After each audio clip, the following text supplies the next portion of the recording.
Hey guys, welcome back to another sports stuff video. Today, we're going to be talking about the Chicago Bears signing Ben Johnson to be the new head coach of their franchise.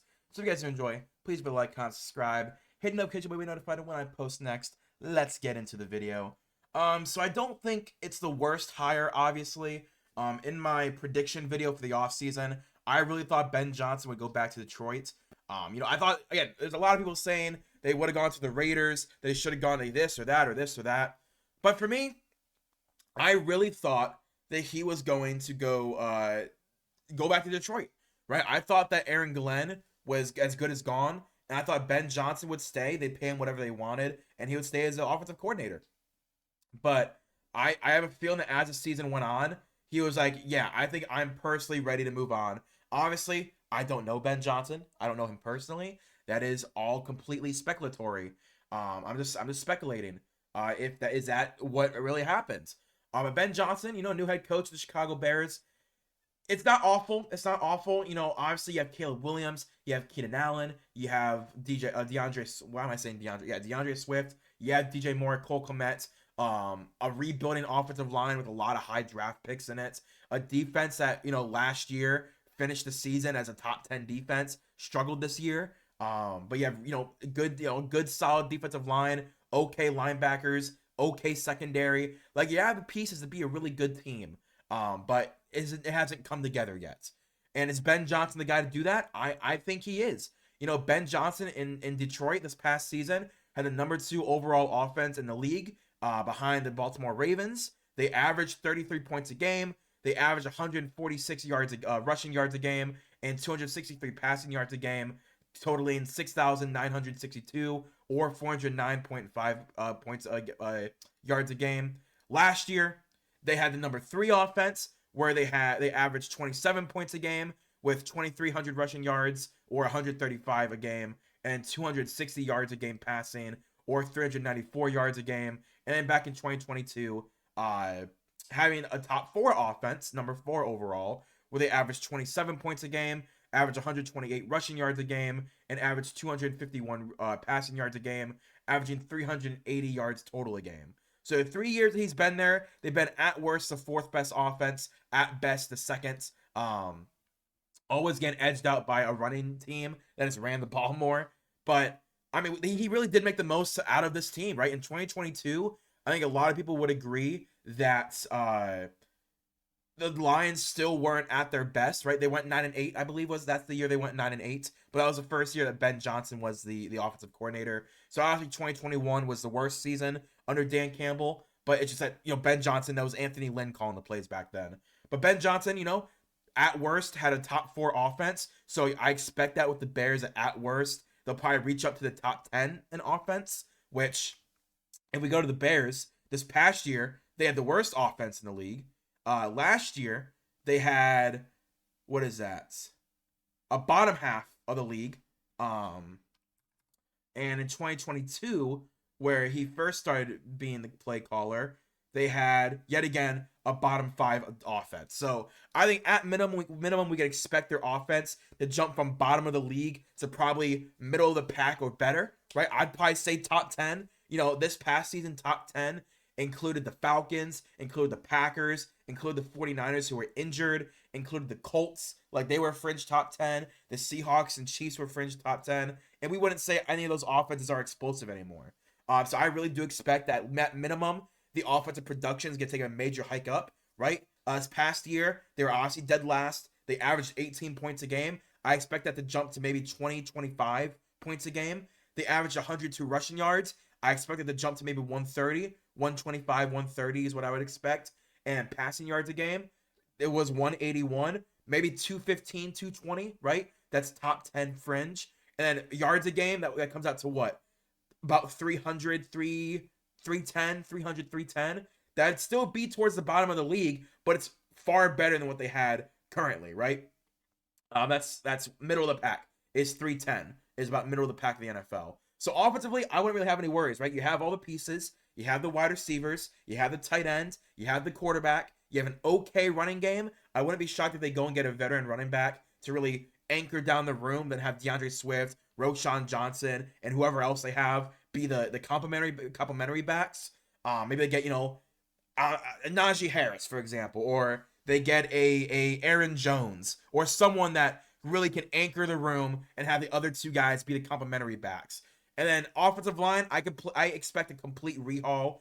I just don't see a chance on earth that starting group is the starter next year, right? I mean, if we go to our lads real quick, because that's my favorites depth chart website. We go to the Bears, like Braxton Jones at left tackle. I don't see being the left tackle next year.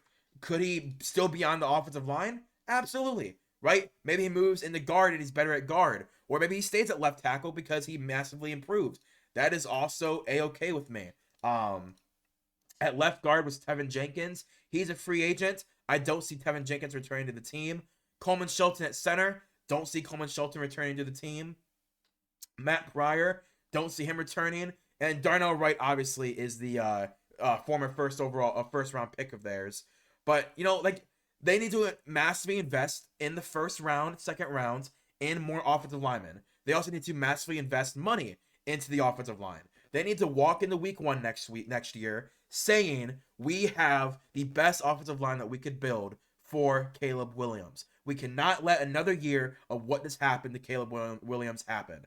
And I don't think they're going to let it happen, right? They have Rome Odunze, DJ Moore, Tyler Scott at wide receiver. Keenan Allen is a free agent. I think he could return to Chicago now that they have Ben Johnson.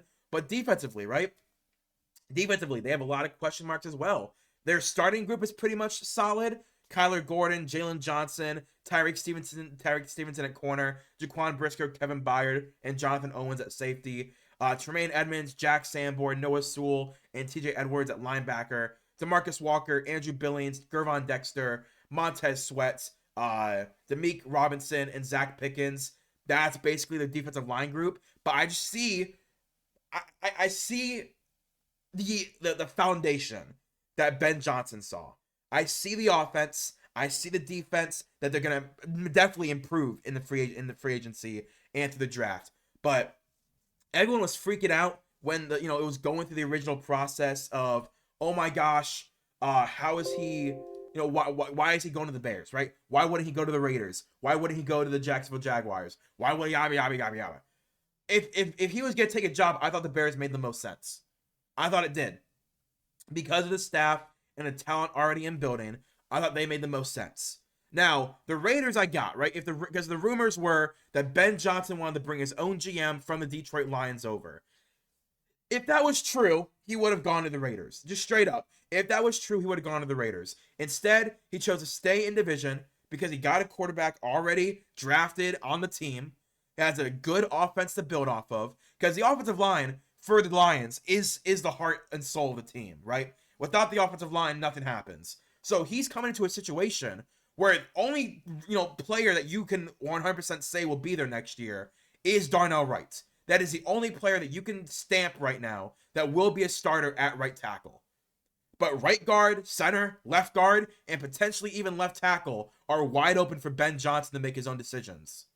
So I fully believe and see a vision that Ben Johnson saw that tackle room, saw that interior offensive line room, and said, I can make it as I want. Because the Raiders, their offensive line is pretty much set in stone. They have a solid, up-and-coming young offensive line, and Colton Miller, the veteran, handling it down. They have the weapons. They have, solid running back play. I see the vision for the offense. Defensively, I want to see a little bit more. Ben Johnson, obviously having a very potent offense and that we've seen work in the NFL for 3 years in a row.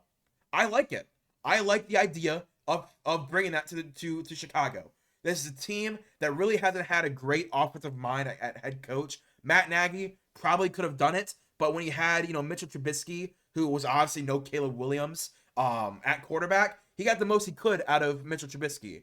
And he went down with the ship with Mitchell Trubisky. They moved off of him, drafted Justin Fields, had a really poor rookie season because, he's a rookie. You got to let him develop, and they fired him. So I'm hoping this is the change in vision for the owners of give Ben Johnson, Caleb Williams full rookie contract.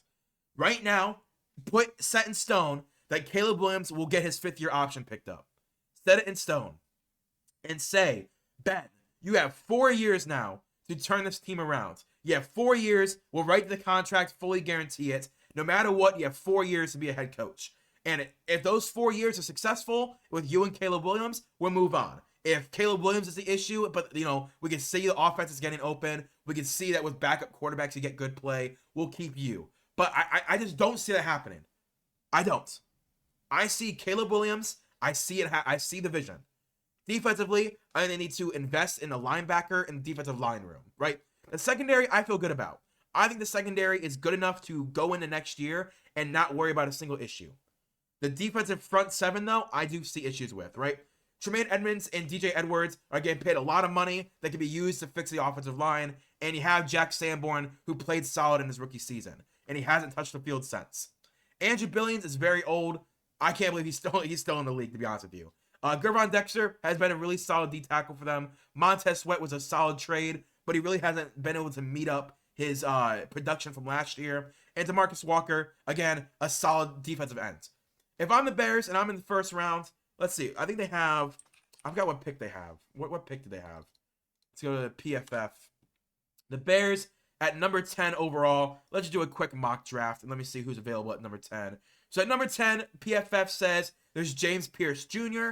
I see him more as a mid-round, first-round guy. Mike Green, same thing, mid-round, first round. Josh Simmons, who has put on a masterclass in the playoffs, in my personal opinion. Or am I thinking of the other Ohio tackle? I think I'm thinking of Donovan, what's his name? Donovan Jackson is who I'm thinking of. Donovan Jackson, he put on a masterclass in the playoffs. I think Donovan Jackson could easily be drafted in the second round. So at number 10, you have a tackle from Ohio State. Later on, you have Armin Membo, Josh Connerly, Wyatt Millum, Gray Zabel, Cameron Williams, Ozzie Trapolo, Arante Ursere, Jonah Savanai, Marcus Mbo, Charles Grant, Donovan Jackson, Brendan Crenshaw-Dixon. There's so many tackles that you could see being a starter for you. But at edge, it's the exact same way. James Pierce, Mike Green, Mykal Williams, Shamari Stewart, Jack Sawyer, Nick Scourton, Landon Jackson, Princey Umamelan, JT Tuamalalu, Jordan Birch, Jared Ivey, Josiah Stewart, Kamen Rucker, Ashton Gelotti, Savon Williams, David Walker, Tyler Barron. These are all guys that I think could start in the NFL day one. So you have the luxury at number 10 to just take best player available, whether it's Ashton Jeanty, Will Johnson, an offensive player, right? Maybe Emeka Ibuka, maybe Kelvin Banks. But there's so many things you can do at 10. So you don't have to tie yourself into a player. So at 10, if you want to go defensive end to help your defense, you want to go linebacker later in the second. There's a lot you can do at number 10. Trade back even, get more picks. But I see why Ben Johnson chose the Bears. You have good offense, okay defense, a top 10 pick, and this draft is very deep in the positions that you need. It's very deep at tackle, very deep at defensive end, very deep at wide receiver when it comes to rotational guys. You have DJ Moore and Rome Odunze. It is deep at that wide receiver 3 spot. So, yeah, I see the vision. I agree with it. I'm happy Ben Johnson finally got a shot, and I'm happy the Bears finally have a good head coach. So if you guys did enjoy, so if you guys have a different opinion about this Ben Johnson, please let me know down in the comments down below. If you did enjoy it, please like, comment, subscribe, hit the notification bell to be notified when I post next. Again, go down in the description, click my link tree. I'm posting on TikTok now. Please follow me on TikTok, follow me on all the social media, and I'll see you guys later. Peace and bye.